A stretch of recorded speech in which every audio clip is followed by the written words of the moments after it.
नमस्कार, मैं हूं आपके साथ मयंक मिश्रा। देखिए इस वक्त की बहुत बड़ी खबर, बिहार में बांकीपुर सीट पर प्रशांत किशोर ने धमाकेदार जीत हासिल कर ली है और जन स्वराज पार्टी के कार्यकर्ताओं का जोश हाई है।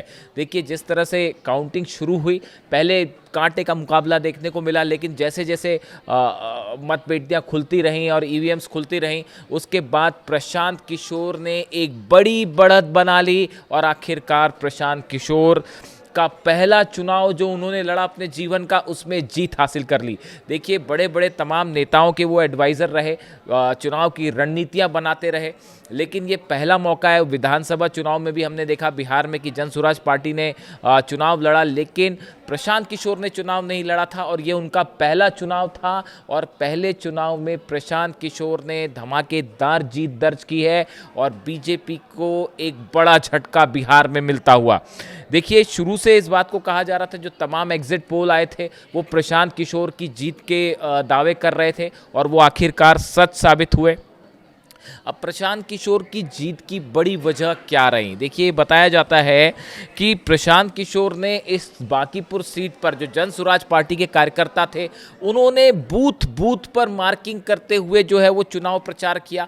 गांव गांव जाके, घर घर जाके चुनाव प्रचार किए गए और जो स्ट्रैटेजी होती है, एक एक बूथ पर कार्यकर्ताओं को लगाया गया, वहां का समीकरण समझा गया और उसके बाद जो है चुनाव प्रचार में आगे गए। दूसरी चीज़ ये थी कि बीजेपी के कार्यकर्ताओं को जन स्वराज के कार्यकर्ताओं ने जबरदस्त टक्कर दी और जो उत्साह जन स्वराज के कार्यकर्ताओं में देखने को मिल रहा था, उसने प्रशांत किशोर की जीत की बुनियाद रख दी थी और ग्राउंड स्तर पर बड़ा जबरदस्त काम किया गया। इसके साथ आप देखिए जन स्वराज पार्टी का जो संगठन था, जिस तरह से विधानसभा चुनाव के दौरान हमने देखा, उसके मुकाबले संगठन के स्तर पर प्रशांत किशोर ने काफ़ी काम किया, अपनी टीम को मजबूत किया, जो कमजोरियां थी उसको छोड़ा गया, उसको पीछे छोड़ते हुए जो है आगे बढ़ा गया। इसके अलावा आप देखिए जो जातिगत समीकरण होता है, चौथा जो बड़ा फैक्टर है जीत का, जो जातिगत समीकरण है उसको भी ध्यान में रखते हुए प्रचार किया गया। इसका बड़ा फ़ायदा जो है प्रशांत किशोर को मिलता दिखाई दे रहा है।